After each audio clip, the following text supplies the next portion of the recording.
Isa nga si Rusi na motorcycle brand dito sa Pinas na sulit pagdating sa pagmamarket ng kanilang mga motor. Ika nga ay abot kaya, may magandang forma ng mga motor, abot kaya pa na presyo. Well, si Rusi po kasi ay isa lamang pong brand ng motorcycle na nag-aangkat ng mga motor galing sa China. At sa lumipas nga po na taon guys, di na din talaga biro ang mga nilalabas nila. Magaganda na din talaga ng motor at talagang masasabi mo na talaga na poging motorcycle. Kaya nga dito sa video na to guys, isamahan nyo ako na pag-usapan ang top 5 na motorcycle na dapat mong abangan kay Rusi. Pero bago yan, baka pwede naman na pa-subscribe ng aking YouTube channel. I-click mo na din ang notification bell para maging updated kayo sa mga susunod na i-upload ko. Guys, baka pwede naman na pa-like and follow ng aking Facebook page. Nasa description po ang link. Kaya make sure guys na tapusin nyo ang video na ito para malaman nyo ang information may kinalaman sa motorcycle na ito.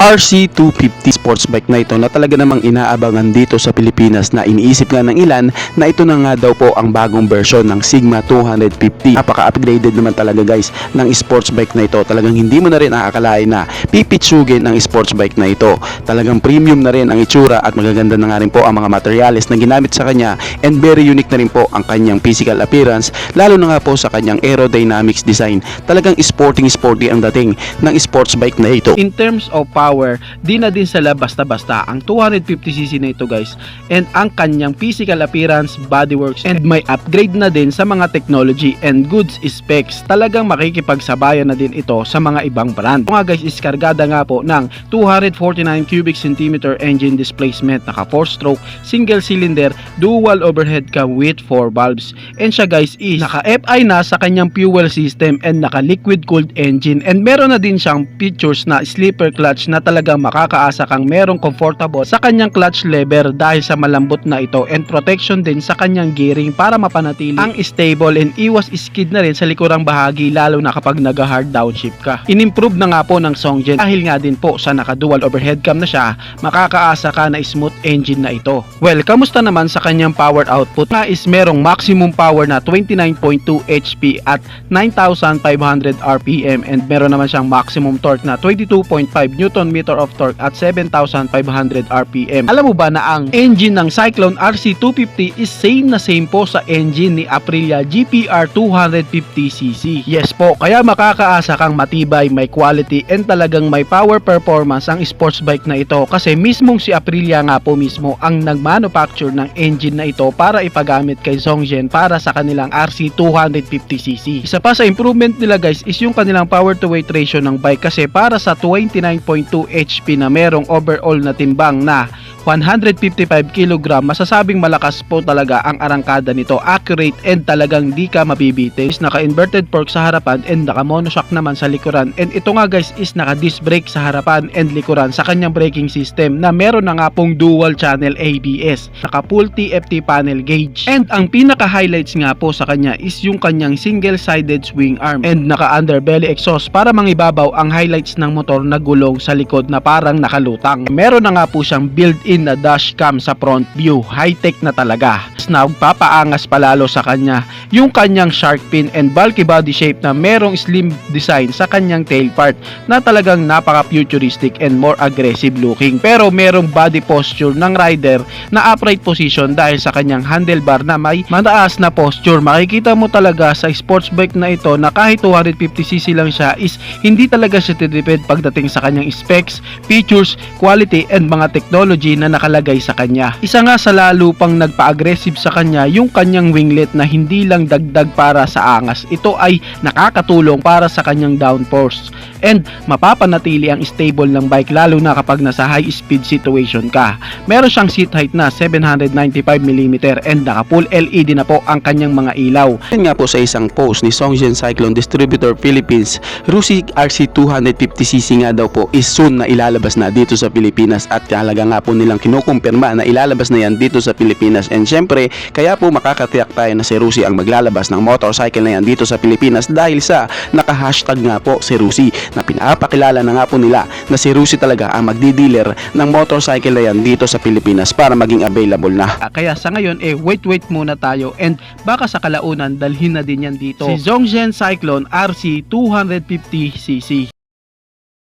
Titignan mo nga guys ang physical appearance ng motorcycle na ito, ng ADB na ito, talagang makikitaan mo po siya na okay na din talaga. Ang ADB is alam naman natin na dual sport yan, pwede talaga siya sa mga lubak na daanan dahil doon talaga nakadesenyo ang kanyang mga suspension. Makikitaan guys sa kanyang suspension na naka inverted port na nga po ang kanyang suspension and dual shock absorber naman ang suspension niya sa likuran na makakaasa kang maganda talaga ang play ng kanyang suspension. Ang XDB 175cc nga guys is same engine specs lang po ng Rusi RFI ni Rusi, kaya makakasa tayo na meron nga po siyang 171 cubic centimeter engine displacement, naka single cylinder, single overhead cam with 2 valves, naka electronic fuel injected. Ang kanya nga pong cooling system is air cooled pa rin po. Pagdating nga guys sa kanyang compression ratio, meron nga po itong sukat na 10.1:1. Ngayon guys, pag-usapan naman natin ang kanyang power output. Syempre guys, hindi nga po nailalayo ang power output nito sa Rusi RFI 175cc na meron nga pong maximum power na 11 HP at 7,500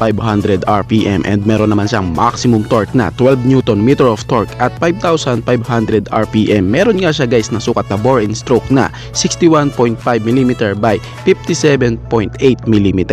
Pagdating nga guys sa kanyang fuel tank capacity, meron nga po itong 10 liters. Naka LED na nga po ang lahat ng kanyang ilaw at meron na nga po siya guys na built-in na mini driving light sa bandang baba. And syempre guys, ang isa sa nagustuhan ko talaga sa ADB scooter na ito, yung kanya nga pong fully TFT display na panel gauge na talaga namang pinapakita nga ni Rusi dito guys na sasabay na din talaga sila sa ibang brand. Keyless system na din guys ang XDB 175cc and meron na siya built-in na 12 volt socket na USB charging port. And syempre pagdating nga guys sa kanyang windshield, ito nga guys is adjustable windshield. Isa din guys sa sulit na specs ng scooter na ito o ng XDB 175cc is yung kanya nga pong braking system, kasi po sa front and rear guys same na nga po ito na naka disc brake and meron siyang features guys na combi brake. Ibig sabihin guys, kahit nga po pisilin mo ang preno niya sa likod, meron nga pong 30% nakakagat sa unahang bahagi ng preno nito para makatulong din po sa karagdagang malakas na stopping power. Dual sports nga po ang XDB 175cc ni Rusi na meron nga pong sukat ng mga gulong sa unahan na 110/70/13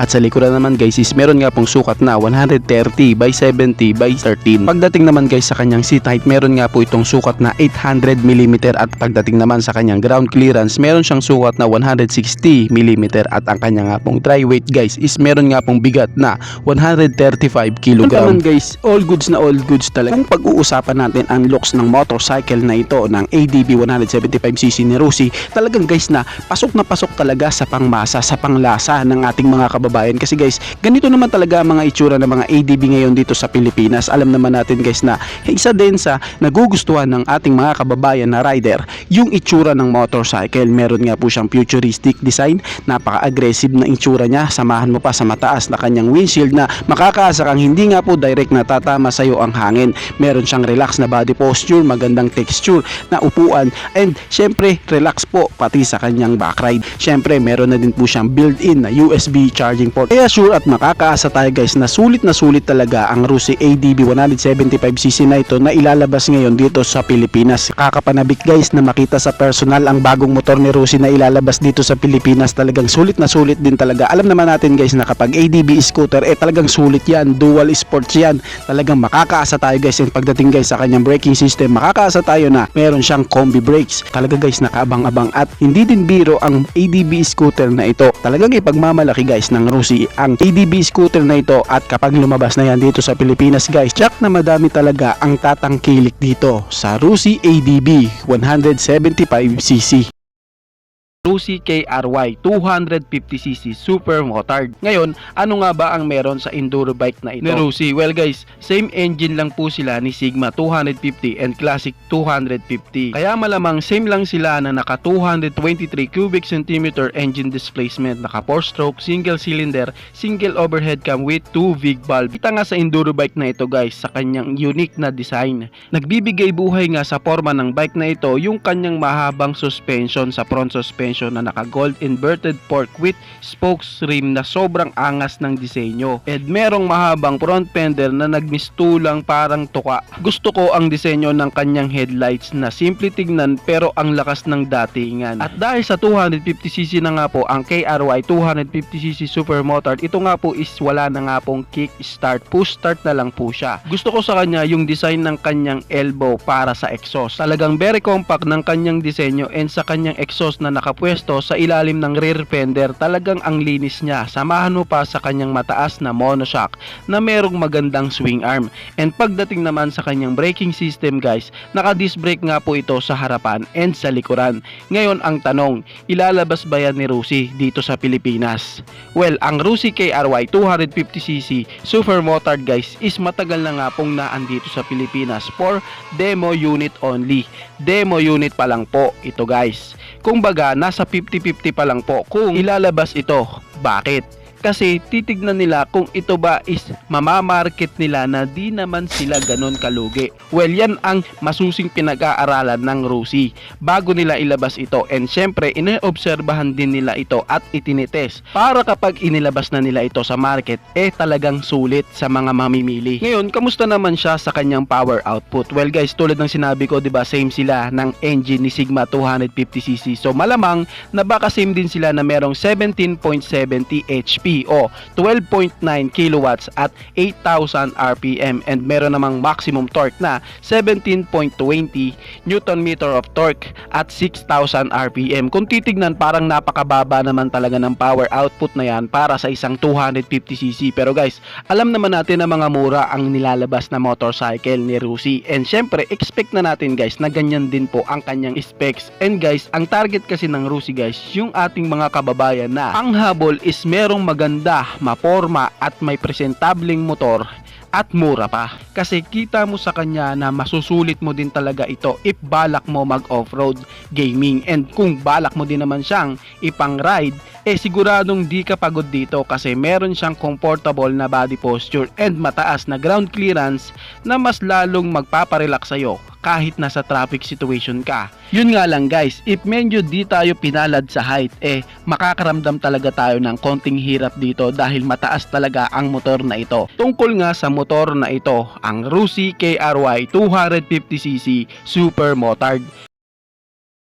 Rusi ADB 125cc. Dahil nga nakadesign ang motor na to sa off-road gaming, dahil dual sport nga po siya, kaya nga rin po ginanyan po ang style ng elbow niya para iwas UP na din po kapag dumadaan sa mga malulubak na karsada or mga babatong daanan. At kita din talaga guys sa kanyang physical appearance na meron talaga siyang maangas na postura, magandang tindigan at syempre bulky style, pero maliit lang po ang motor na to guys. Kaya talaga namang napaka-unique niya tignan, and syempre pwede po siya sa mga lady rider at mga beginner na mag-aaral pa lamang po magmotor. Pagdating nga guys sa kanyang engine specs, meron nga siyang 123 cubic centimeter engine displacement, naka single cylinder 4-stroke single overhead cam with 2 valves. At pagdating po sa kanyang fuel system, siya po is naka carburetor type pa po, and ang kanya nga pong cooling system is naka air cooled engine. May sukat nga po na 54mm by 54mm ang kanyang bore and stroke. At pagdating naman sa kanyang compression ratio, may sukat ito na 9.0:1. Ngayon guys, pag-usapan naman natin ang kanyang power output, pag-usapan natin ang kanyang maximum power at ang kanyang maximum torque. Pagdating nga po sa kanyang maximum power, meron nga po itong 6.3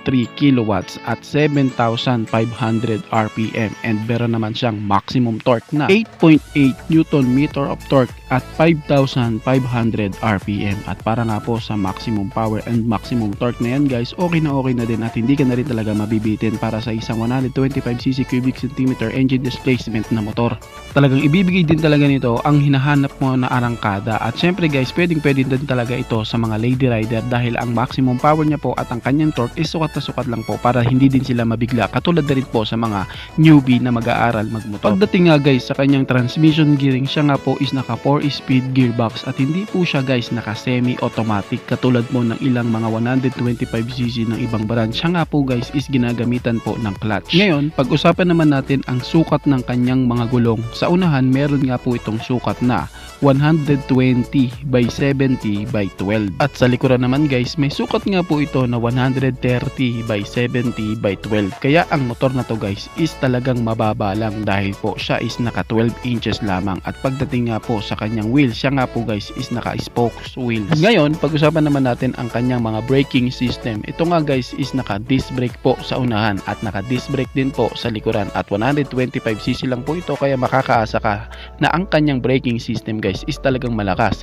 Meron po siyang malakas na stopping power. At dahil off-road gaming din po ang motor na to, maganda nga po ang kanyang mga suspension. Sa unahan nga po guys is ginamitan po ito ng inverted fork na suspension at monoshock naman sa likuran na talaga nang makakaasa ka na meron pong magandang play ng suspension, lalo na nga po kapag idinaan mo ito sa malulubak na daan. Very unique din talaga guys ng stock ng kanyang tires na talaga namang ready to off-road na rin talaga po, at ang kanya nga pong headlight na naka LED na po na talaga namang napakaangas ng pagkakadesenyo. Ngayon ang tanong, meron na bang Rossi ADB 125cc dito sa Pilipinas? Well, ang sagot dyan guys is meron na po. Pero nga po, ang naandito sa atin is for demo unit pa lamang po. Kaya talagang inaabangan din guys ang motor na to ni Rossi kasi isa din talaga to sa unique na disenyo at meron pong maliit na design na talagang pwedeng pwede sa beginner.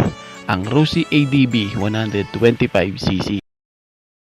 Cyclone RX 650 Twin ADB. Well, sa physical appearance guys ng bike na ito, makikitaan mo talaga siya ng napakasulit ng kanyang body posture kasi kita talaga na upright position ka dito. Syempre naman, ito nga ay isang adventure touring bike na talaga naman maaasahan mo na relax talaga ang body position mo dito. Pwedeng pwede talaga sa malalayo ang rides guys. Kung ikaw ay isang mahilig sa mga long ride, adventure ride, talagang maaasahan mo na pwedeng pwede talaga sa'yo ang motorcycle na ito. Meron nga siyang wide na handlebar na talagang makakaasa ka na relax at hindi ka nga talaga ngalay, lalo na nga po sa traffic situation kasi meron siyang wide na handlebar na merong maluwag na steering radius para nga po hindi hirap ang rider. Highlights nga po sa adventure touring bike na ito yung kanyang bagong develop na 650 cubic centimeter engine displacement na parallel twin from Norton. Highlights din po sa kanya ang hindi basta-basta na mga suspension, kayaba suspension, and highlights din sa kanya guys yung kanyang braking system na hindi na talaga basta-basta. Makikita mo nga po sa mga branded talaga ang braking system na ito. Dahil pagdating nga guys sa kanyang braking system, ginagamitan nga po ito ng Brembo J1 braking system, kaya sulit na sulit po talaga at makakaasa kang meron siyang malakas na stopping power. Syempre pagdating sa kanyang braking system, meron din to guys na meter platform for ABS cornering function and traction control. Talagang sulit na sulit guys ang adventure touring bike na ito. Syempre guys, meron na din siyang pangmalakasan na rear and front na camera. Meron nga po siyang built-in na camera guys, and meron din siyang highlights guys na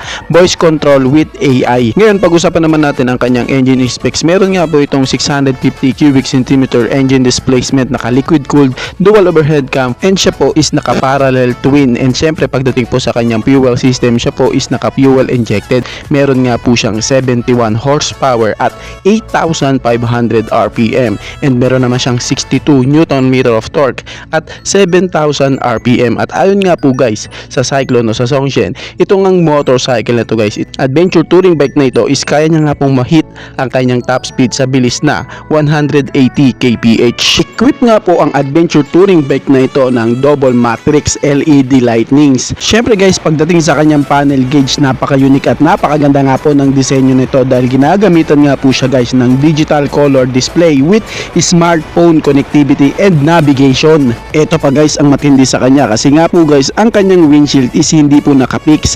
Ito nga guys is electrical adjustable windshield. So, pwede mo na din pong i-adjust ang kanyang windshield. Papindot-pindot ka na lang guys. Sukusa nga po itong mag-a-adjust depende sa adjustment mo. Ngayon guys, pag-usapan naman natin ang kanyang chassis. Ginagamitan nga po ito guys ng tubular steel frame, at pagdating nga po guys sa kanyang mga suspension, sa unahan ginamitan nga po ito ng KYB upside down forks na suspension suspension. At sa likodan naman guys is ginagamitan nga po ng side mounted shock absorber. And syempre guys, pagdating po sa kanyang swing arm, ginagamitan nga po ito ng aluminum. At dahil sa malaki nga po ang adventure touring bike na ito, kailangan nga po nito ng safety na braking system. Kaya katulad nga po na nabanggit, meron nga po siyang Bosch ABS o anti-lock braking system. Pagdating nga po guys sa kanyang disc, siya nga po is naka dual disc sa unahan and sa single disc naman sa likuran. 17 inches alloy wheels nga po ang sukat ng kanyang mga mags. And syempre guys, ginagamitan nga po ang gulong na ito ng Pirelli Angel GT tires. Keyless na nga po ang kanyang ignition with voice control with AI. And syempre guys, ginagamitan din po ito ng FCC sleeper clutch. FCC? Ano yun? Ang FCC ay isa pong Japanese company na ang purpose is makapagbigay sa mga automobile and motorcycle high technology clutch. Kaya talaga namang napakasulit po ng adventure touring bike na ito. Ito pa guys, meron nga po siyang quick shifter, meron din po siyang riding modes, meron siyang cruise control dahil din sa malaki nga po ang motorcycle to, meron din po siyang traction control, and meron siyang sleep control. Kaya talagang makikita mo guys sa adventure touring bike na ito na hindi lang forma ang in-upgrades nila dito, pati po sa mga safety features nilagyan din nila ito para nga po safe ang hahawak sa motorcycle na ito. Pagdating nga guys sa kanyang wheelbase, may sukat ito na 1,450mm at ang kanyang seat height guys is meron nga pong taas na 820mm at meron nga po siyang wet weight na 245kg. Medyo mabigat talaga guys para sa isang 650 na adventure touring bike. Well, accept na talaga natin guys na mabigat talaga to dahil sa adventure touring bike ito. Dagdagan mo pa guys sa kanyang fuel tank capacity na meron nga pong 20 liters. Talagang mamaw guys ang motorcycle na ito. Adventure na adventure talaga ang ibibigay niya sa iyo. And guys, bakit naman pumasok sa usapan si Rusi? Ayon po kasi sa isang post ni Songzhen Cyclone Distributor Philippines, ang RX 650 Twin ADB nga guys is soon na ilalabas yan dito sa Pilipinas. Naka-hashtag nga po si Rusi na pinapakita nga po nila na ang magdidealer nga po ng motorcycle na ito is si Rusi, kasi si Rusi Motorcycle dealer lang kasi guys ang naka-hashtag dito. Pero guys, medyo 50-50 pa po tayo. Kaya kung meron pa po kulang karagdagan impormasyon may kinalaman po sa motorcycle na ito, agad ko din naman po kayong i-update. Sa ngayon guys, ito lang muna po ang aking maibibigay na information sa inyo may kinalaman nga po sa RX 650 Twin ADB. Ayo guys, ano ang masasabi? Paki-comment naman ang inyong reaksyon. Maraming salamat po. Bago matapos ang video na to guys, baka pwede naman na pahingin ng isang like mula sa inyo bilang pagsuporta sa ating munting video. Maraming salamat po. So pwede mo na rin i-share para din malaman ng iba nating mga ka-rider. Sa tingin ko guys is dito ko na lamang po tatapusin ang ating vlog. I hope na nag-enjoy kayo sa aking hinandang video para sa inyo. Pinasisigaw ko din kayo guys na i-subscribe ang aking YouTube channel. I-click mo na din ang notification bell para maging updated kayo sa mga susunod na i-upload ko. So dito ko na lamang po tatapusin. Maraming salamat po. Itchy boy. Thank you!